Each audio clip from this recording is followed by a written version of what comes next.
Thomas Cook, one of the UK's biggest airlines, or so it was.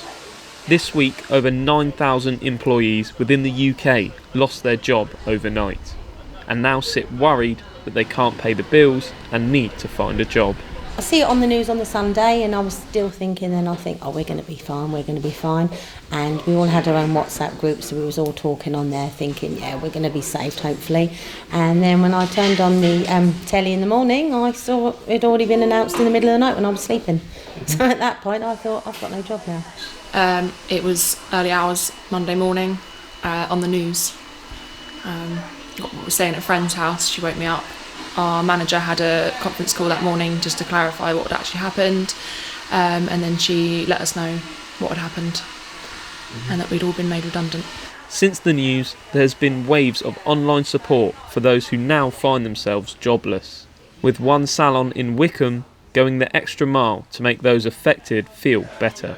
So we obviously saw the collapse of Thomas Cook, which was a bit of a shock to us, and I imagine all the people that lost their jobs. It was just upsetting to see such a big company collapse like that and all these people left without jobs. And being in a position of being able to give something back to people, we wanted to offer them a free service.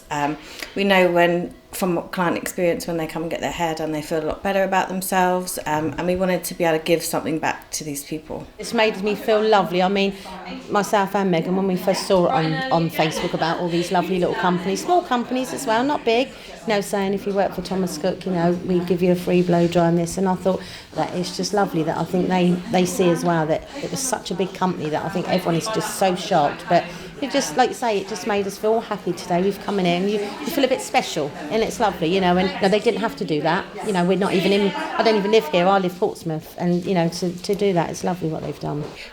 Businesses are in a position of power, as it were, to be able to support and help other businesses and people, and I think it's important for communities to get together and be able to help people that maybe are in difficult times. Hayley has worked within the travel industry for over 20 years, but now sits in limbo as to whether she'll be financially secure. However, today has helped her move on from the initial sadness, but her anger still remains. The sadness is sort of gone a little bit now. It's more angry, I think, now, because you're thinking you're not going to get paid, when are you going to get your money, what are you going to get, because we still don't know, because we haven't had any more communication, because there is no one to ask. So it is just waiting at the moment to see that. I think we're supposed to get these numbers through that's all to do with the government, and that's when we would go on and apply for our money.